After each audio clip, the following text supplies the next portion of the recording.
Assalamu alaikum, dear students. Myself Naveed Ahmed. I'm here to teach you biology for grade 12. We're discussing chapter number 19 and the topic is regeneration. It means to say the regeneration or regain or to development of the lost part. अगर कोई lost part है तो उसको दोबारा develop कर लेना क्या कहलाते हैं? Regeneration कहलाते हैं. Question is that कि regeneration क्यों important है? तो you know that कि जो plants होते हैं, plants के अंदर propagation के लिए important है. एनिमल्स भी ऐसे करते हैं एसेक्सुअल रिप्रोडक्शन कटिंग कट कर लेते हैं अपने आप को नया लॉस्ट पार्ट जो है वो नया बना लेते हैं। इसी तरह से हमें अगर कोई कट लग जाता है तो जख्म दोबारा भर जाता है, बोन टूट जाती है, फ्रैक्चर हो जाती है तो वो भी बन जाती है। सेम एज डिस लिजर्ड की बात करें तो उसकी टेल कट हो जाए दोबारा बन जाती है। इस तरह से बहुत से और भी तरीक़ेकार हैं जिनमें जिनमें क्या होता है रीजनरेशन होती है। तो इन तमाम को अंडरस्टैंड करने के लिए चलते हैं लाइट बोर्ड की तरफ। Dear students, we are going to study regeneration. अब ये बात तो आप जानते हैं कि कोई भी पार्ट अगर लॉस हो जाता है किसी एक्सीडेंट की वजह से या फिर वैसे ही बॉडी कट हो जाती है कोई बॉडी का पार्ट, तो वो बॉडी के पार्ट का दोबारा रीजनरेट हो जाना, डेवलप हो जाना रीजनरेशन कहलाता है। हम इसे डिफाइन कर सकते हैं एज रीगेन। रीगेन यानी कि दोबारा हासिल करना the lost part of the body, lost part of the body, part of the body is known as regeneration. या फिर आप ऐसे भी कह सकते हैं gaining of the lost part। अगर कोई भी पार्ट अगर लॉस्ट हो जाता है उसको दोबारा रीगेन करना, रीडेवलप करना, उसको अगेन बना लेना, ये क्या प्रोसेस कहलाता है? रीजनरेशन कहलाता है। तो सबसे पहले हमने इसको क्या किया है? डिफाइन किया है, इसकी डेफिनेशन आती है। उसके बाद फिर मल्टीपल इसके जो है वो हम कह सकते हैं एग्जाम्पल्स एग्जिस्ट करती हैं। But before this will discuss the time duration कि कितना टाइम लगता है कि इसको रीगेन करने में। अच्छा, एक तो हमने कहा कि ये लॉस्ट पार्ट को भी कह सकते हैं या फिर any part of the body, any part जो है that develop into full individual. ये एक फुल इंडिविजुअल्स के अंदर क्या हो जाता है? कन्वर्ट हो जाता है, डेवलप हो जाता है। ऐसा भी हो सकता है, यानी कि अगर एक पार्ट टूटा है, बॉडी का एक छोटा सा पार्ट है, तो that will also develop into a complete individual, एक कंप्लीट इंडिविजुअल में डेवलप हो जाएगा। और ओवरऑल जो टाइम है, तो टाइम हम इसमें कह सकते हैं कि ईयर्स भी लग सकते हैं, इवन आवर्स भी लग सकते हैं, डेज भी लग सकते हैं। तो डिपेंड करता है कि वो लॉस्ट पार्ट कितना है। तो ये years, hours, days, even months भी जो है वो एक पार्ट के लिए जो है वो रीजनरेट होने के लिए टाइम ले सकते हैं। अब मल्टीपल एग्जांपल्स को हम डिस्कस करेंगे। सबसे पहले जो हम एग्जांपल डिस्कस कर रहे हैं वो एक छोटी सी स्टार फिश की एग्जांपल जो है वो डिस्कस कर रहे हैं। अब देखिए, स्टार फिश के रिलेटेड तो आप जानते हैं कि ये एक ऐसा ऑर्गेनिज्म है जिसके 5 बाजू होते हैं, ठीक है। स्टार शेप्ड इसकी बॉडी होती है इस तरह से, ठीक है। इसके ना 5 बाजू हैं और इसके सेंटर में जो है वो हम कहते हैं सेंट्रल डिस्क जो है वो लोकेटेड होती है और these are known as arms जो इसके सराउंडिंग में मौजूद है। तो दैट इज सेंट्रल डिस्क। ये एक सेंट्रल डिस्क है, ये इसके आर्म है, आर्म आर्म्स ये जो इसके मौजूद हैं, ठीक है। अब होता मोस्टली ये है कि ये जो सेंट्रल डिस्क है ये इसी तरह से एग्जिस्ट करती है। ये आर्म्स जो हैं वो लॉस्ट हो जाते हैं, आर्म्स बास्कत किसी एक्सीडेंट की वजह से या समथिंग लाइक ये आर्म्स लॉस हो जाते हैं। जैसे ही कोई अगर आर्म लॉस हो जाता है, लेट्स सपोज हम इसे ऐसे कह देते हैं कि that is going to be divided into 2, ये 2 पार्ट्स में डिवाइड कर गई है। एक रीजन जो है वो इसका इस तरह से है, कट हो गया और जिसके अंदर क्या मौजूद है, इसकी सेंट्रल डिस्क जो है वो एग्जिस्ट कर रही है, ठीक है। बॉडी पार्ट जो है वो थोड़ा सा इलोंगेटेड हम कह सकते हैं, चेंज हुआ है और दो दो के दरमियान में ये वाला जो हिस्सा है यहाँ पे जो मौजूद था, यहाँ से कट हुआ, तो ये जो हिस्सा है ये एग्जिस्ट यहाँ पे वैसे ही कर रहा है। अब आहिस्ता आहिस्ता इसमें चेंज आएगा, इनमें चेंज ऐसे आएगा कि ये जो लॉस्ट पार्ट है जो यहाँ से कट हुआ है that will develop into a new starfish, और ये जो रीजन है that will develop into a new starfish. ये एक नई नई स्टारफिश जो है उसमें कन्वर्ट हो जाएगा। जैसे कि ये पार्ट हमने कहा कि इस तरह से लॉस हुआ है, तो इसमें डेवलपमेंट होगी and it will make a new starfish, और ये न्यू स्टारफिश जो है वो बना देगा। तो इसकी सेंट्रल डिस्क है, तो सेंट्रल डिस्क से ये न्यू स्टारफिश जो है वो रीजनरेट, बाकी पार्ट्स जो हैं वो रीजनरेट कर जाएंगे। सेम ये वाला जो नीचे वाला हिस्सा था जिसमें ये स्टारफिश का पार्ट मौजूद था इस तरह से, ठीक है, ये जो हिस्सा इसमें मौजूद है जिसके अंदर हम कहते हैं इसकी सेंट्रल डिस्क लोकेटेड है, यहाँ पे ये एक नया पार्ट जो है वो इसका ग्रो कर जाएगा। आहिस्ता आहिस्ता इसमें ग्रोथ होगी और ये कंप्लीट जो है वो एक स्टारफिश में कन्वर्ट हो जाएगा। तो इस तरह से एक स्टारफिश का अगर एक आर्म कट जाता है तो वो आर्म दोबारा डेवलप हो जाएगा।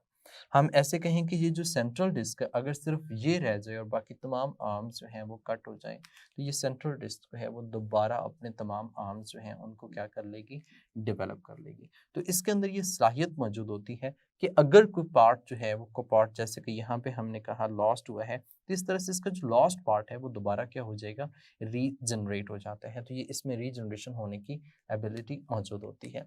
अब बात कर लें स्पॉन्ज।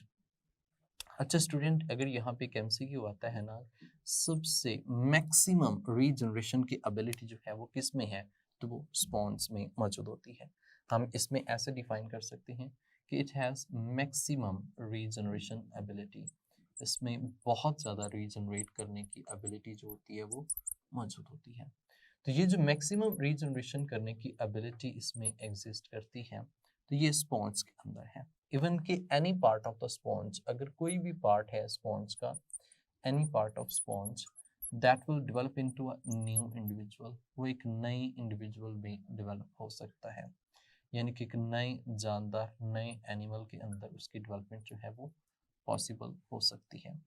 तो अगर हम कहें कि कोई भी पार्ट है किसी भी ऑर्गेनिजम्स का अगर लॉस्ट हो जाता है या एक्सीडेंटली कट हो जाता है टू के अंदर, तो that will develop into the new organism, वो एक नए ऑर्गेनिजम्स के अंदर क्या हो जाएगा, डेवलप हो जाएगा। एक और एग्जांपल है जिसमें हम कहते हैं कि हेड रीजनरेट कर जाता है, रीजनरेशन ऑफ हेड हम इसे कह सकते हैं, regeneration of head.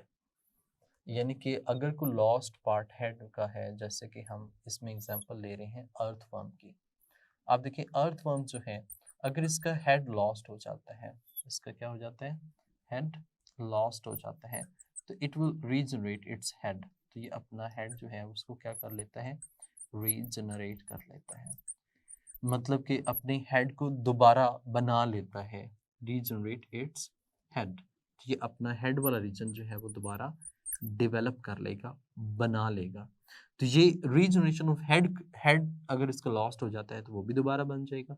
Same as it is regeneration of limb की बात करें, जो लिम्ब्स होते हैं ये भी रीजनरेट हो जाते हैं। तो हम यहाँ पे बात कर लेते हैं regeneration of limbs, regeneration of limbs. जो लिम्ब्स होते हैं अगर हम कहें कि ये जैसे कि हम बात कर लेते हैं सैलेमेंडर की बात कर लेते हैं, सैलेमेंडर में ऐसा होता है, सैलेमेंडर की बात करें या फिर जो एम्फीबियंस हैं जो अर्ली एज में मौजूद होते हैं, अगर इनके लिम्ब्स लॉस्ट हो जाते हैं, लिम्ब्स लॉस्ट हो जाते हैं तो इट कैन रीजनरेट, तो वो इन्हीं को क्या कर लेता है, दोबारा बना लेता है। तो लिम्ब्स अगर लॉस्ट हो जाए या फिर उसका हेड लॉस्ट हो जाए तो उसी को वो क्या कर लेते हैं, दोबारा डेवलप कर लेते हैं, उसमें ये दोबारा बनाने की सलाहियत जो होती है वो मौजूद होती है। इसकी वजह से हम कहते हैं कि ये जो सैलेमेंडर है ये इजीली सर्वाइव कर सकते हैं। आप इसमें ऐसा भी कह सकते हैं कि जो अर्ली एज में अपने एम्फीबियंस होते हैं, अर्ली एज में जो एम्फीबियंस हैं वो ये काम जो है वो परफॉर्म कर रहे होते हैं। तो एम्फीबियंस में ये क्वालिटी मौजूद है कि उनके अंदर इस तरह से ये लिम्स जो है वो मौजूद होते हैं। आप ऐसे भी कह सकते हैं कि इनके अंदर टेल भी जो है वो भी दोबारा बन सकती है। सो हम यहाँ पे एक पॉइंट दे सकते हैं regeneration of tail, regeneration of tail, regeneration of tail, कि इनकी जो टेल होती है वो भी दोबारा बन सकती है। अब जो टेल की फॉर्मेशन की बात करें ना, तो वो आमतौर पर हम कहते हैं लिजर्ड्स में ऐसा होता है। अब ये जो लिजर्ड्स हैं, लिजर्ड्स कट कर लेती हैं या फिर अपनी टेल जो है वो लॉस्ट कर लेती हैं, उसको गिरा देती हैं। तो गिराने की वजह से इट अगेन रीजनरेट, तो ये दोबारा क्या हो जाती है, रीजनरेट हो जाती है। स्टूडेंट्स यू नो दैट कि लिजर्ड को जब कोई प्रेडेटर कैप्चर करता है ना, तो उसको पकड़ने की कोशिश करता है, तो ये अपनी टेल जो होती है वो खुद ब खुद कट कर देती है। जब इसकी टेल खुद ब खुद कट हो जाती है और ये अपने आप को उस प्रेडेटर से बचा के भाग जाती है, तो ये प्रोसेस जो है वो ऑटोटोमी का कहलाता है। तो मतलब यहाँ पे हम ये भी कह सकते हैं कि ये ऑटोटोमी करती हैं, और ऑटोटोमी करने की इनके अंदर ये एबिलिटी मौजूद होती है। मतलब कि ये itself cut their tail to avoid from the predator, to escape from the cut their tail from escaping, for to escape from predator से बचने के लिए ये अपनी टेल को खुद कट कर देती हैं। तो जब ये खुद कट कर देती हैं तो ये टेल क्या हो जाती है, लॉस्ट हो जाती है। और ये टेल लॉस्ट होने के बाद ये उनके अंदर एबिलिटी होती है कि अपनी टेल को जो है वो दोबारा रीजनरेट कर लेती है। तो इस तरह से हमने अभी तक जो डिस्कस किया है, ये डिस्कस किया है कि प्लस रीजनरेशन होता क्या है। लॉस्ट पार्ट जो है वो इंडिविजुअल्स का, इसमें हम कहते हैं वो दोबारा बन जाता है, या फिर एक पार्ट है कोई भी ऑर्गेनिजम्स का वो कट होता है और वो भी आगे दोबारा डेवलप हो जाता है। अगर हम इसके टाइम की बात करें तो टाइम बहुत लेंथी जो है वो ले सकती है, even years, hours, days, months तक जो है वो भी प्रोसेस में जा सकता है। स्टारफिश है, इसमें हमने कहा कि अगर सेंट्रल डिस्क बच जाती है, बाकी आर्म जिसके लॉस्ट हो जाते हैं, तो ये दोबारा डेवलप कर लेगी। स्पॉन्ज की बात करें तो स्पॉन्ज जो है ये भी रीजनरेट कर सकती है, इसमें भी रीजनरेट करने की एबिलिटी मैक्सिमम जो है वो कंसीडर होती है, एंड दैट इज MCQ, और ये एक MCQ जो है वो भी उसमें आता है। एनी पार्ट स्पॉन्ज का अगर हम देखें तो वो भी एक नए इंडिविजुअल्स में है, कन्वर्ट हो सकता है। रीजनरेशन ये भी एक एबिलिटी है, हेड को रीजनरेट कर लेते हैं, जैसे अर्थवर्म, ये भी एक MCQ की फॉर्म में जो है वो आ सकता है। सेम स्लेमेंडर्स लिम्स जो होते हैं वो भी दोबारा डेवलप हो जाते हैं, और ये continuously through out the life जो है वो डेवलप होते रहते हैं।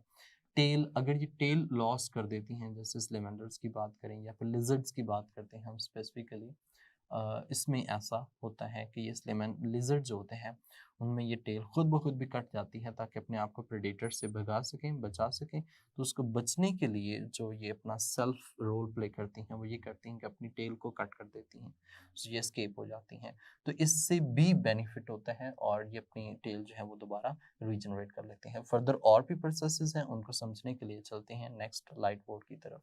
स्टूडेंट्स, हम रीजनरेशन के टॉपिक में थे, और उसमें हमने कहा कि रीजनरेशन के और भी कॉन्सेप्ट्स जो हैं वो मौजूद हैं, जैसे कि एक है हीलिंग पावर, यानी कि हीलिंग ऑफ फ्रैक्चर हम कह सकते हैं। Healing of fracture, healing and fracture. Healing हम इस सेंस में कहते हैं कि अगर कोई ज़ख्म आ जाता है, ज़ख्म का हील अप होना, जैसे कि माइटोसिस में होता है। अगर कोई कट लग जाता है तो वो कट जो है वो हील अप हो जाता है, दोबारा ठीक हो जाता है, तो ये प्रोसेस हीलिंग कहलाता है। फ्रैक्चर की हम बात करते हैं तो फ्रैक्चर में मोस्टली हम बोन्स के रिलेटेड बात करते हैं, और बोन अगर टूट जाती है तो यू नो दैट बोन जो है वो दोबारा रिपेयर हो जाती है इटसेल्फ, यानी कि हम कह सकते हैं जॉइन हो जाती है, इसमें रिपेयर होने की एबिलिटी जो होती है वो मौजूद होती है। तो ये जो रिपेयर होने की एबिलिटी है, इसमें बोन्स का दोबारा बन जाना, यानी कि वो स्पार्ट का दोबारा आपस में ज्वाइन हो जाना, ये भी एक टाइप है रीजनरेशन की। तो हम कह सकते हैं that is also type of a regeneration. ये भी किस में आता है, रीजनरेशन में आता है, यानी कि दोबारा जो नए पार्ट हैं वो दोबारा बन जाते हैं।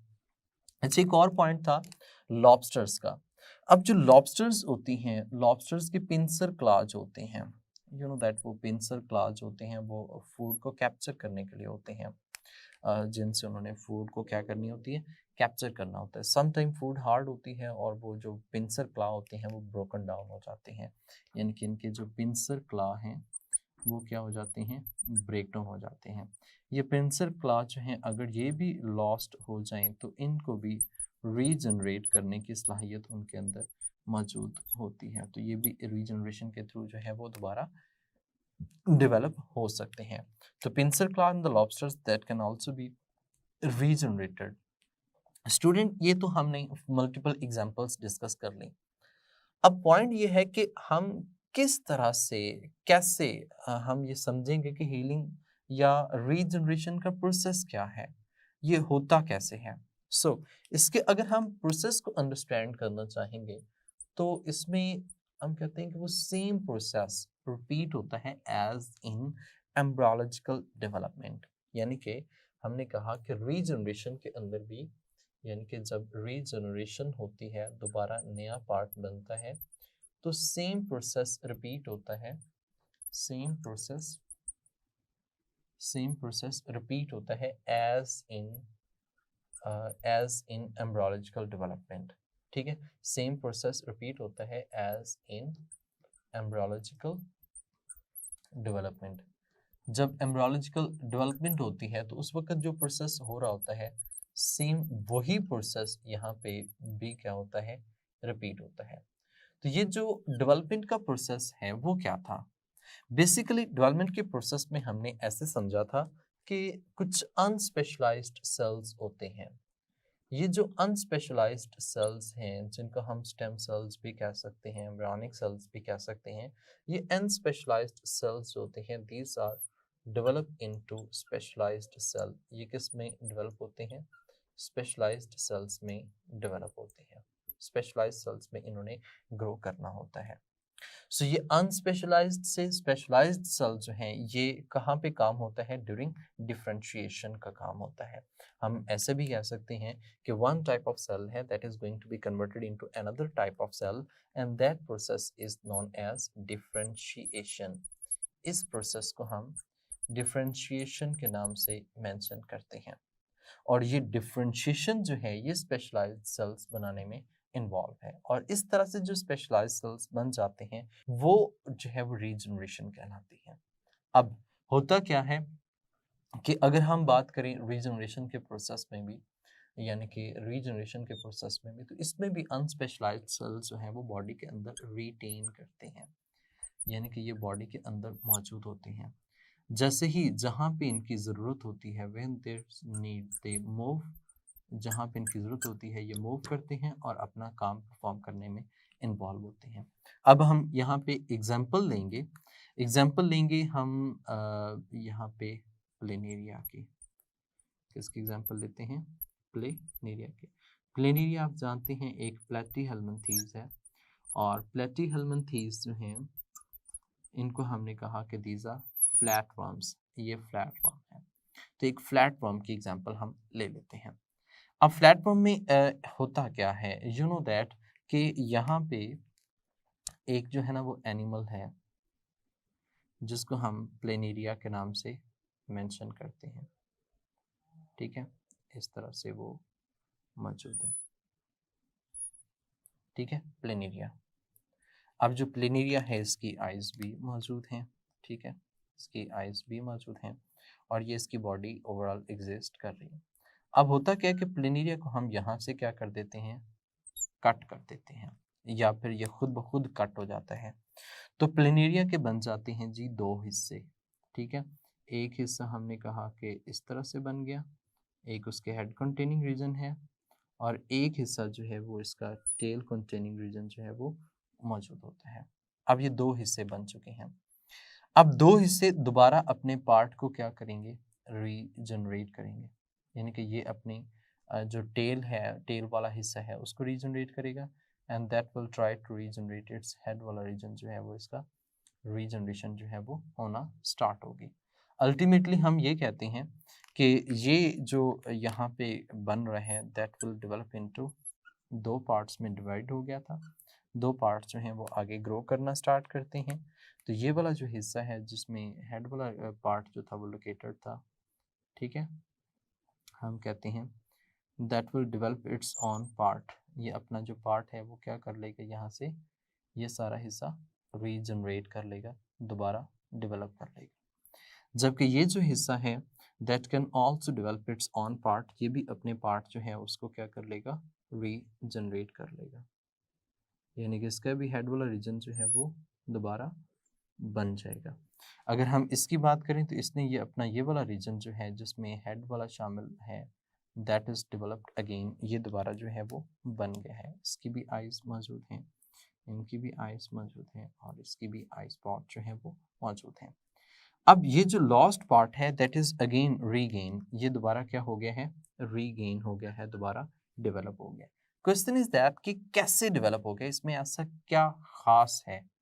तो इसकी अगर हम बात करें तो इन एनिमल्स के अंदर हम ये कहें तो एनिमल्स में ये जैसे कि हमने प्लेनेरिया की बात की है, प्लेनेरिया में अनस्पेशलाइज्ड सेल्स जो हैं वो मौजूद होते हैं। अनस्पेशलाइज्ड सेल्स जो इसमें मौजूद हैं दीज आर नोन एज नियोब्लास्ट, इनको हमने नियोब्लास्ट के नाम से मेंशन किया। हम कहते हैं कि they move into the body, ये बॉडी के अंदर जो है वो रेंडमली मूव करती हैं। एंड व्हेन कट, जब जो लॉस्ट पार्ट होता है, लॉस्ट पार्ट होता है या फिर जहाँ पे हम कहते हैं कट लग जाता है, तो they move to the site of amputation. तो ये जो नियोप्लास्ट होते हैं ये उस जगह पे मूव करते हैं, यानी कि they move to site of amputation, यानी कि जहाँ पे एम्पुटेशन करनी होती है ये वहाँ पे जाते हैं, मूव करते हैं और मूव करके साइट ऑफ एम्पुटेशन पे जाके वहाँ पे दोबारा रीजनरेशन का प्रोसेस जो है वो कॉज करवाते हैं। रीजनरेशन का प्रोसेस जो है वो कॉज करवाते हैं और लॉस्ट पार्ट जो है वो न्यू बन जाता है। लॉस्ट पार्ट जो है वो क्या हो जाता है, न्यू फॉर्म हो जाता है, उसमें डेवलपमेंट हो जाती है। एक तो प्रोसेस ये है कि जिसमें अनस्पेशलाइज्ड सेल्स जो हैं वो बॉडी के अंदर रिटेन कर रहे होते हैं। एक और प्रोसेस है, और प्लांट्स के अंदर रीजनरेशन कैसे होती है उन तमाम को अंडरस्टैंड करने के लिए हम नेक्स्ट बोर्ड की तरफ मूव करेंगे। स्टूडेंट्स, हम रीजनरेशन को डिस्कस कर रहे थे।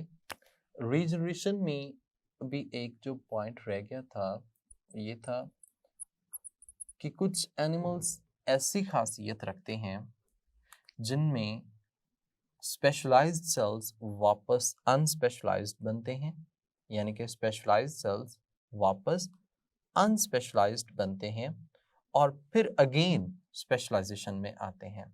यानी कि ऐसा प्रोसेस जो है वो एक स्लेमेंडर और न्यूट्स के अंदर जो है वो होता है।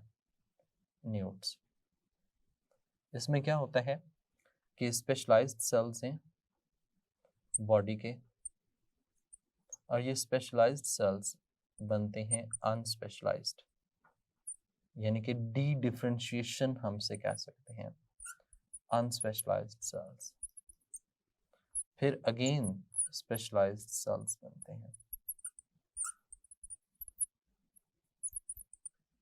अब ये क्या चक्कर क्या है, अब देखें एक सेल है, एक सेल पहले स्पेशलाइज्ड सेल्स है, मतलब डिफरेंशिएटेड सेल्स है, तो इसमें होती है डी डिफरेंशिएशन, डी डिफरेंशिएशन। अब ये डी डिफरेंशिएटेड है। अब हमने ये कहा कि ये जो सेल है ये स्पेशलाइज्ड डिफरेंशिएटेड सेल्स होते हैं। स्पेशलाइज्ड कैसे हैं, डिफरेंशिएटेड सेल्स हैं, डिफरेंशिएटेड सेल्स, जबकि ये कैसे हैं, अनडिफरेंशिएटेड सेल्स, अनडिफरेंशिएटेड सेल्स। अब देखिए हमने ये बात कही कि रीजनरेशन के लिए कुछ अनस्पेशलाइज्ड सेल्स जो हैं, अनडिफरेंशिएटेड सेल्स जो हैं वो रिक्वायर्ड हैं। अब ये पहले अनस्पेशलाइज्ड सेल्स बनते हैं जहाँ पे इन्होंने आगे मतलब कि नया पार्ट बनाना होता है, वहाँ पर ये डिफरेंशिएट होकर क्या बना देते हैं, अगेन स्पेशलाइज्ड सेल्स जो हैं वो बना देते हैं। तो ये प्रोसेस अनस्पेशलाइज्ड से स्पेशलाइज्ड का बनना, ये कौन सा प्रोसेस है, डिफरेंशिएशन का प्रोसेस है। और न्यूट्स में ऐसे होता है, यानी कि पहले जो सेल्स नॉर्मल हैं वो अनस्पेशलाइज्ड सेल्स में कन्वर्ट होते हैं, these unspecialized cells होते हैं further specialized convert होते हैं और ये उस जगह पर होते हैं जहाँ पर रीजनरेशन जो है वो करवानी होती है। Like that in the limbs हम कह सकते हैं, इनमें हमने पढ़ा है कि लिम्स की रीजनरेशन होती है, तो वो इस तरह से है। अब तक हमने एनिमल्स के रिलेटेड जो है वो डिस्कस कर ली है। Now we are going to study the regeneration in plants. Plants में रीजनरेशन जो है वो किस तरह से होती है। अच्छा, जब हम प्लांट्स की बात करते हैं तो क्या प्लांट्स में भी रीजनरेशन होती है? यस, ऑफ कोर्स रीजनरेशन होती है। इवन कि हम कहें कि हमारे पास एक ऐसा पीस है, piece of stem, even leave, even you can say a single cell, एक सिंगल सेल है, तो that can be converted into a complete individual.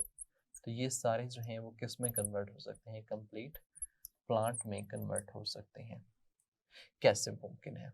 अब देखिए, अब जो कलमकारी करते हैं, कलमकारी में हम क्या कर रहे होते हैं, छोटा सा small piece of stem with leaves, यानी कि स्मॉल पीस ऑफ स्टेम है, piece of stem with leave, हम इसको जमीन के अंदर बीज देते हैं, हम इसको जमीन के अंदर बीज देते हैं। दैट कैन बी डेवलप होगा और एक न्यू प्लांट के अंदर जो है वो कन्वर्ट हो जाएगा, पूरा पौधा बना देगा। और इवन हमने कहा कि एक सेल जो है that can also B converted into a one plant, ये भी एक पूरे प्लांट में जो है वो कन्वर्ट हो सकता है। इसमें ऐसी क्या लॉजिक है? इसमें लॉजिक ये है कि जो प्लांट्स होते हैं, यानी कि जो प्लांट्स हैं, प्लांट्स का हर सेल टूटीपोटेंट सेल होता है, यानी कि इसमें एबिलिटी होती है, जैसे हम कहते हैं हर सेल जो है वो टूटीपोटेंट सेल होता है। इसका मतलब कि हर सेल में ये एबिलिटी टू डिवाइड करने की एबिलिटी होती है, और ये डिवाइड होकर एक कंप्लीट प्लांट जो है वो बना सकता है, कंप्लीट प्लांट जो है वो बना सकता है। सो प्लांट्स की अगर बात कीजिए तो प्लांट्स में तो स्पेशलाइजेशन है। प्लांट का अगर कोई पार्ट लॉस हो जाता है, आप उसकी टहनी को काट दे तो वो दोबारा बना लेगी। अगर आप उस ऐसे भी प्लांट्स हैं जिनकी टहनी को अगर आप कट करें और किसी दूसरी जगह पर लगाएंगे तो वो एक पूरे पौधे में कन्वर्ट हो जाएगी। इवन कि अगर एक सिंगल सेल मौजूद है तो वो सिंगल सेल रीजनरेट करके एक नया पौधा जो है वो, नया प्लांट जो है वो बना सकता है। सो इस तरह से हमने कहा कि एक पूरा पौधा जो होता है उसके हर सेल के अंदर टूटीपोटेंट सेल्स होते हैं, हर सेल टूटीपोटेंट सेल्स होते हैं, मतलब उसमें एबिलिटी होती है कि वो आगे क्या कर सके, डिवाइड कर सके, और डिवाइड करके कंप्लीट प्लांट जो है वो बनाने की सलाहियत अपने अंदर रख सके। जी students, we have discussed regeneration in detail. अब ये बात आप जानते हैं कि रीजनरेशन में क्या क्या इंपॉर्टेंट है। बेसिकली तो होना ये चाहिए कि अनस्पेशलाइज्ड सेल जो हैं वो बॉडी में होने चाहिए, और अगर वो बॉडी में होंगे तो कोई भी लॉस्ट पार्ट जो होता है वो दोबारा क्या हो जाएगा, डेवलप हो जाएगा। फॉर एग्जाम्पल, जैसे कि प्लेनेरिया के अंदर न्यू ब्लास्ट होते हैं, ये अनस्पेशलाइज्ड सेल्स होते हैं। ये जो न्यू ब्लास्ट होते हैं यही जहाँ पे एम्प्यूटेशन रिक्वायर्ड होती है वहाँ पे जाते हैं और एम्प्यूट कर देते हैं, दोबारा डेवलप कर देते हैं, रीजनरेट कर देते हैं। तो ये सारा प्रोसेस रीजनरेशन का डिफरेंट ऑर्गेनिजम्स में डिफरेंट तरीक़ेकार से होता है। प्लांट्स की बात करें तो उनमें प्रोपगेशन होती है, एनिमल्स की बात करें तो उनमें healing of wound, fracture, repair of bone etcetera ये सारा आ जाता है। छोटे एनिमल्स की बात करें तो उनके अंदर लिम्स दोबारा बन जाते हैं, टेल दोबारा बन जाती है, हेड दोबारा बन जाता है। इवन के पूरे का पूरा एनिमल एक ऑर्गेनिज्म से, एक छोटे से पार्ट से जो है वो डेवलप हो जाता है। सो एकेडमिक पॉइंट ऑफ व्यू से देखा जाए तो इसमें बहुत से एमसीक्यूज भी हैं, शॉर्ट क्वेश्चन भी है और एक लॉन्ग क्वेश्चन भी है। नेक्स्ट हम डिस्कस करते हैं एबनॉर्मल डेवलपमेंट को, कि एबनॉर्मल डेवलपमेंट क्या होती है, कैसे स्टडी, उसमें कौन कौन से इसके कॉजेज हैं, किस तरह से उसकी एग्जांपल्स पेश की गई हैं और इसका मेन कॉज क्या है। तो देखेंगे नेक्स्ट लेक्चर में। तब तक के लिए मुझे इजाज़त दें, अपना ख्याल रखिएगा। अल्लाह हाफिज़।